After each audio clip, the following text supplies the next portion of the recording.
안녕하십니까. 오늘 사부작입니다. 오늘도 금융에 관계되어 있는 지식인을 같이 풀어보면서 금융에 대해서 모르고 있는, 그리고 은행 업무에 대해서 잘 모르고 있었던 걸 한번 되짚어 보도록 하겠습니다. 네, 오늘 금융 부분에 올라와 있는 답변을 기다리는 질문들을 한번 보도록 하겠습니다. 금융과 관계되어 있다고는 해도 은행과 관계되어 있는 상품 위주로 어, 상담을 드려보도록 할게요.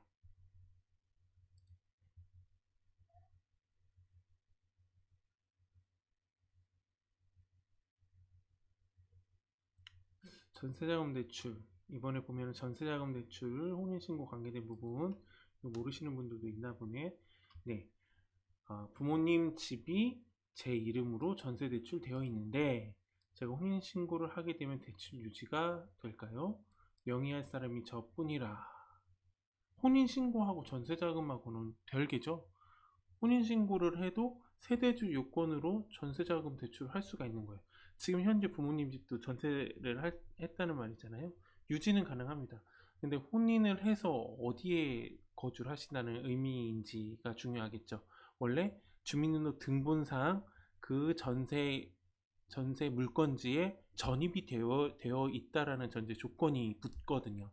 그래서 이거에 같은 답변은 혼인 후 혼인 후에도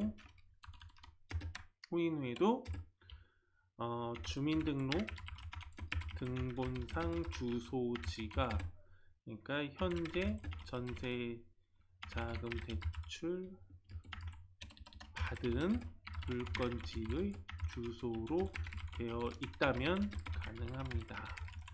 혼인하면서 새로운 전세자금 대출을 일으키지 않는다면 문제는 없는 것입니다.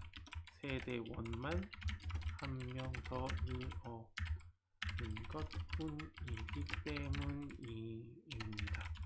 다만 뭐가 중요한가요? 전세자금 대출은 소득하고 관계가 되죠. 소득이 너무 많으면 해당 전세자금 대출이 해당이 안 될 수도 있어요. 버팀목 전세자금 대출이 그런 경우죠. 그래서 다만 부부 합산 소득이죠. 부부 합산 소득이 매우 많이 증가한다면 전세자금 대출 그 과목, 그렇죠. 전세자금 대출 종류에 따라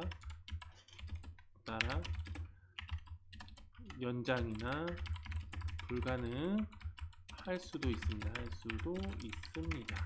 참고하셔요. 네, 이렇습니다. 지금 말씀드린 것처럼 혼인 후에도 주민등록 등본상 주소지가 현재의 전세자금 대출 받은 물건지 주소로만 되어 있으면 가능한 거죠.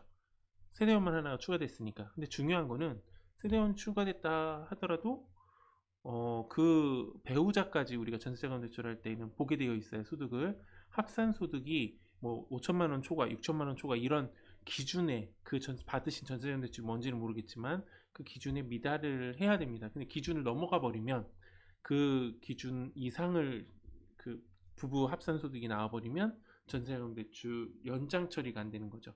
소득이 연장 처리까지는 가능하지만 소득이 여하튼 많아지면 그 범위에서 넘어가 버리니까. 그렇죠. 왜냐하면 처음에는 연장 처리는 가능하군요.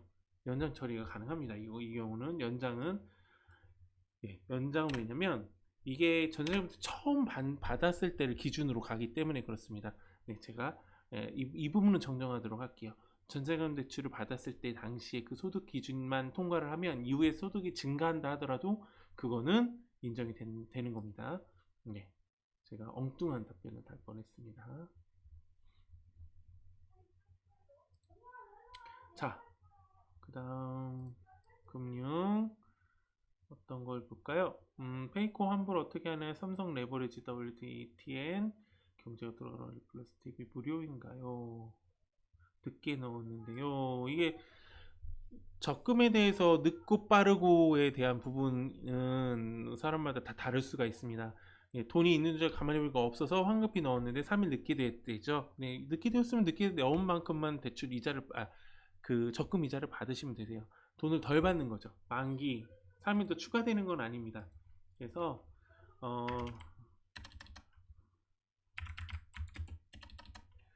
어,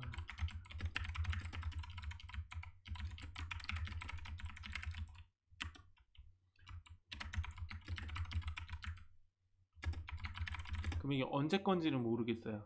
몇 회차를 넣으신 건지 모르겠지만 지금 넣으신 금액이 해당 적금의 이율이죠. 이율 적금 이율은 연이율입니다. 원래 연이율에서 차감되는 거죠. 3일이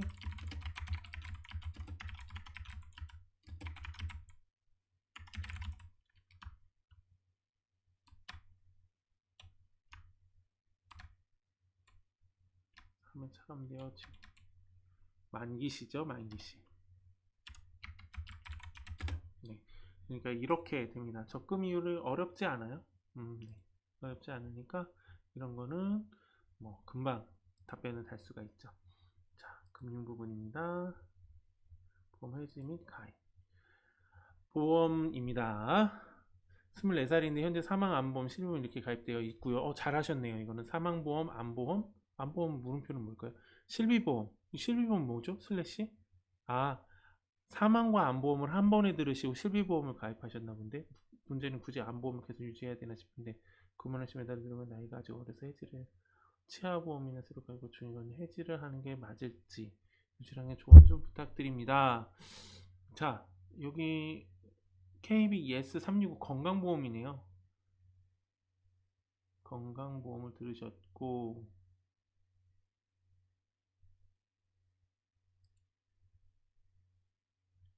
지금 228회 중에 12회를 넣어서 1회보험료 최종 납입이 이 만기 환급금이 있으신 건가요? 이거는?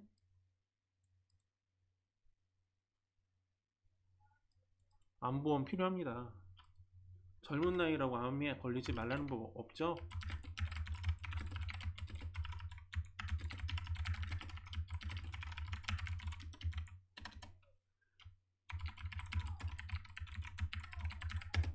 금액이 부담된 실비는 꼭 있어야 돼요.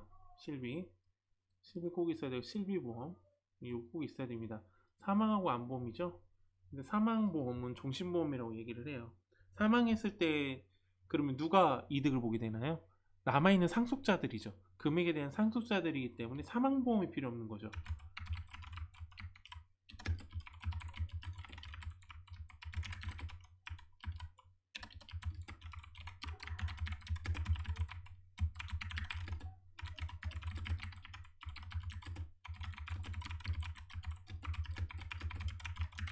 그러니까 살아갈 때는 실비보험과 암보험은 있으셔야 돼요. 암은 진짜 저도 지금 겪고는 있지만 꼭 있어야 돼요. 가입 금액이 커질수록 이게 보험은 생명 주기율표라는 게 있습니다. 그래서 생명 주기율표가 저 뒤로 갈수록 그러니까 지금 예전에는 뭐 생명 그 표준 생명 주기율표에서 표준 우리 남자들 같은 경우에 살 수 있는 게 뭐 68세였었어요. 처음에 은행권에 있을 때. 근데 그게 점점 늘어서 80세가 넘어갔죠. 그러니까 그렇게 되면 어떻게 되겠어요? 지급할 준비금을 많이 마련해 둬야 되기 때문에 보험료가 높아져요. 보험료가 점점 높아지게 되는 거죠. 그러니까 지금 암보험을 가입하시건 잘했어요. 나중에 암보험 그만한 예를 들어서 지금 가입하신 게 5천만 원이 보장이 되신다. 근데 지금 9만 원 내시면서 5천만 원 한 5년 있으면은요 생명 주기율표 또 변경됩니다. 그래서 10만 원, 9만 원 내고 5천만 원 못 받아요. 그때는 이제 9만 원을 내시면 3천만 원 정도 뭐 이렇게 줄어들게 되죠. 그러니까 지금 있는 거 좋으신 거고 실비보험이야 뭐 비급여 항목으로 받았던 거에 대한 내가 낸 금액을 일정 금액을 일정 금액은 차감을 하고 공제를 하고 제가 받는 그거니까 실비보험 꼭 있어야 되고요. 왜냐하면 의료보험이 모든 거를 커버할 수 없다라는 전제 조건이죠. 지금 의료보험이 많은 걸 해주고는 있지만 그래도 꼭 필요한 게 실비보험이기는 합니다. 그래서 암보험 아까 말씀드렸듯이 사망보험 같은 경우에는 내가 수익자가 아니죠. 나의 상속인들이 수익자입니다. 그래서 사망보험 같은 경우가 굳이 필요하다는 건 아니고요. 암보험이 필요한 겁니다. 내가 암에 걸렸을 때 내가 직장이 없이도 마음 편하게 치료를 받을 수 있는 그런 게 필요하죠. 중증암 같은 경우에는 꼭 필요한 게 암보험이죠. 그래서 제가 보기에는 암보험은 꼭 있어야 될 거라고 생각을 합니다.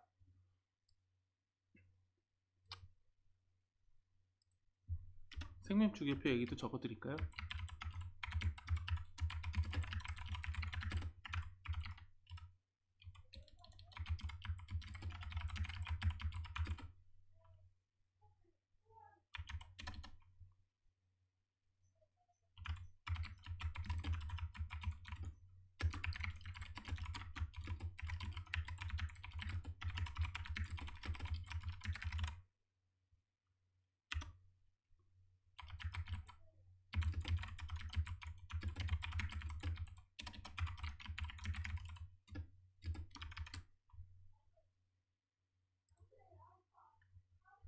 네.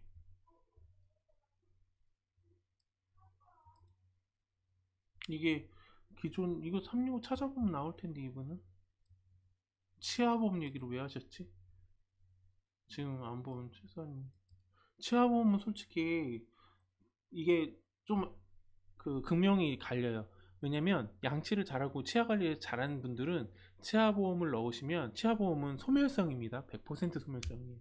그렇기 때문에 또 하여튼 제가 보기에는 치아 관리가 잘 돼 있으신 분들은 치아보험을 넣으면 어차피 자기가 넣은 금액만큼만 보장을 받는다고 보시면 돼요. 예를 들어서 저 같은 경우도 지금 임플란트 하나도 없어요. 40대 중반에 가까워졌는데 임플란트 하나도 없습니다. 그 이빨은 다 살아있고 다만 크라운 씌운 게 2개, 그리고 아말감 치료한 게 3개 이렇게 있어요. 근데 중요한 게 이게 크라운을 저 같은 경우 보세요. 크라운 하나 씌는데 50만 원 든다고 생각을 하죠. 3개는 150만 원이잖아요. 근데 이게 매년 있는 게 아니었어요. 3년이나 4년마다 있어요. 그럼 4년 정도 치아보험 3만 원씩 넣으시면 어떻게 되나요? 1년에 30만 원이죠. 4, 30, 120만 원이에요. 넣은 금액이. 근데 우리가 120만 원을 넣어놓고 얼마를 돌려받는 건가요? 제가 하나 하면 50만 원 돌려받는 거예요. 그럼 50만 원은 내가 내버린 거잖아요. 그러니까 치아보험도 막 들어갈 때가 있어요. 들어갈 나이가. 지금 이분은 20대잖아요. 20대. 보통 이제 임플란트하고 뭐하고 할 때가 40대 전후해서 이제 크라운도 씌우고 막 이렇게 되시는데 제가 보기엔 지금 넣으시면 오히려 엄청나게 큰 금액을 넣어 놓으시고 환급도 못 받는 금액을 넣어 놓으시고 나중에 환급 못 받는 겁니다. 그러니까 치아보험은 한 30대 후반 이쯤에 넣으시고 지금은 실비보험, 안보험 요걸 유지해 가시는 게 좋을 것 같아요. 네. 오늘은 몇 개를 못했어요. 시간이 좀 많이 갔네요. 일단은 시간이 많이 갔고 그래서 지금 말씀을 드린 것처럼 그 보험에 관계된 부분은 어, 잘 생각하셔서 넣으시는 게 좋으시고 고민 좀 해보세요. 예, 저도 고민하면서 특히 어떤 이게 투자성 상품이 아니잖아요. 투기하는 상품이 아니고 나의 건강을 위해서 들어놓는 거기 때문에 항상 한 번 더 생각하고 해지할 건 해지하시고 하는 게 좋아요. 요즘 보험 클리닉 뭐 이런 거 많죠. 제가 은행원이긴 하지만 그런 것보다는 그런 데 의뢰해 볼 수도 있는데 하나를 합치는 것도 중요하긴 하지만 여하튼 네, 제가 보기에는 너무 섣불리 판단하지 않는 게 좋을 것 같습니다. 그리고 아까 전세자금 대출도 예, 전입 여부 잘 생각하면 좋을 것 같아요. 2개 오늘 확인되셨으면 네, 좋아요, 구독도 눌러주세요. 감사합니다.